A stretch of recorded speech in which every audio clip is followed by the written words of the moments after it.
இன்னைக்கு ஏதோ தமிழ் ஃபெஸ்டிவலாமே. ஆமாடா, அன்னைக்கு கார்த்திகை தீபம்டா. அப்படியா மச்சான்? அப்போ ஃபியர் பார்க்க போகலாமா? வாடா போலாம். மச்சான், நாளைக்கு கார்த்திகை தீபம் தெரியுமா?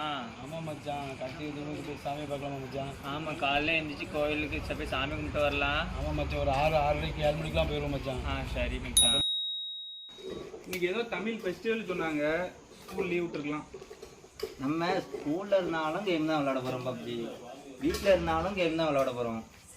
அதுக்கு ஸ்கூல் லீவே விட்டுக்கலாமே. ஸ்கூல் முடிஞ்சதும் எங்கள் அம்மா கை கொலக்கட்டை தருவாங்களே, வீட்டுக்கு போனது சாயந்தரம். எங்கள் அம்மா ஓலை கொழுக்கட்டை வச்சுருப்பாங்க வீட்டில். வீட்டுக்கு போனதும் நான் மட்டும் சாப்பிடுவேனே, உனக்கு தர மாட்டேனே, கொண்டு வர மாட்டேனே. நான் உனக்கு கை கொலக்கட்டை தர மாட்டேனே, நான் உனக்கு ஓலை கொழுக்கட்டை தர மாட்டேனே, உனக்கு கொண்டு வர மாட்டேனே சொல்லிட்டு ஒரே டயரை கொடுத்தி ஒரே ஸ்மோக்கிங்காக இருக்கிறாங்கடா. ஆமாம் ஆமாடா மச்சான், இதனால தான் ஓசன் லேயரில் ஓட்ட விழுது மச்சான். மாப்பிள்ள நைட் ஆயிடுச்சு. ஆமாம், டயர் வேறு வாங்கணும். எங்கே போய் வாங்கணும்னு தெரியல மாப்பிள்ள. எங்கள் வீட்டில் சைக்கிள் டயர் ஓட்டு மேலே கிடக்கு, அதை எடுத்துகிட்டு வரேன். ஒன்று எனக்கு ஒன்று. 2 பேருக்கு ஆள் கொண்டு இருக்கா? ஆமாம், 2 பேரும் ஓட்டிட்டே போகலாமா? டயர் ஓட்டிகிட்டே போமா. டயர் எடுத்துட்டே போமா?